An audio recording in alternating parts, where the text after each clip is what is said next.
कथा राम जी है कल्याणकारी,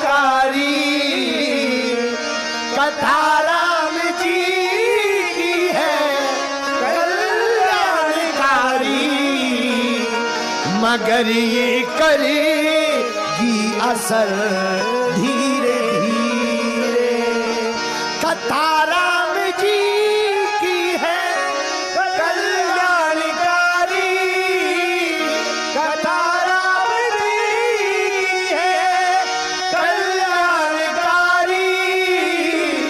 मगर ये करेगी असर धीरे धीरे, मगर ये करेगी असर धीरे धीरे।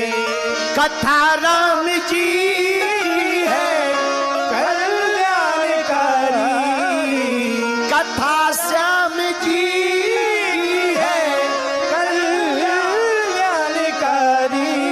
लेकिन भैया मगर ये करेगी असर धीरे धीरे, मगर ये करेगी असर धीरे धीरे।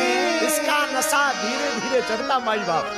एक बात और ध्यान रखना, जिससे कथा का नशा चढ़ जाता ना, वो फिर मीरा बन जाता है।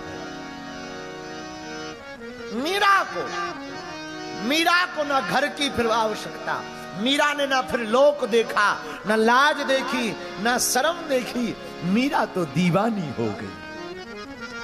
मेरे पागलो, कलयुग में मीरा ने गोविंद को पा लिया।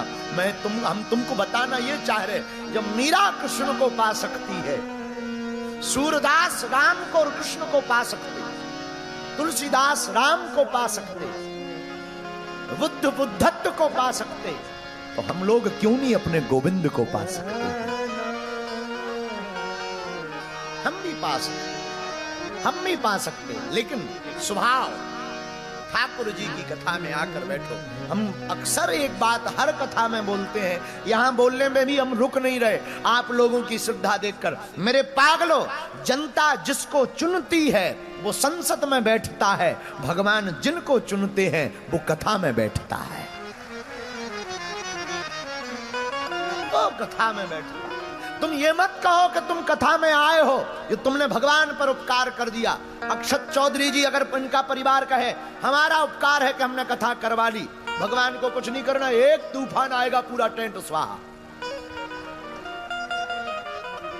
बागेश्वर महाराज अगर सोच लें कि वाह रे हम कथा सुना रहे, भगवान को कुछ नहीं करना, माइंड का एक स्क्रू ढीला करना है। बोले क्या हुआ? बोले बाबा पागल हो गया, अब लो कर लो कथा। तो करने वाला कौन और करवाने वाले कौन? तो आप ये मत कहो कि कथा में आए हो। हमारी मती कहती इंदौर के पागलों, आपको हमारे गोविंद ने बुलाया है, आप बुलाए आए हो, और आए हो तो आओ बैठो। कथा को बोझ मत लो, कथा और धर्म बोझ का विषय नहीं है, धर्म और कथा तो मौज का विषय है। मौज करो, आओ मौज करो, मुस्कुराओ, जो तुम्हें अच्छा लगे उसे गुरु प्रसाद समझ करके जीवन में उतारो। जो शब्द अच्छा लगे, बुरा मत मानना। युवान भाई बहन बहुत कथा में बैठे हैं, मेरे युवानों तुम कथा सुनकर के घर जाओ और तुम्हारी बोलने की हैसियत और बोलने की क्षमता पहले से अगर ऊंची ना हो तो तुम्हारा कथा सुनना बेकार गया है। जो भी कथा सुनकर घर जाए, घर वालों को लगना चाहिए ये सत्संग से आया। बोलने का स्टाइल, बात का लहजा, चिंतन करने की सोच बता देती है कि तुम सत्संग से आए हो।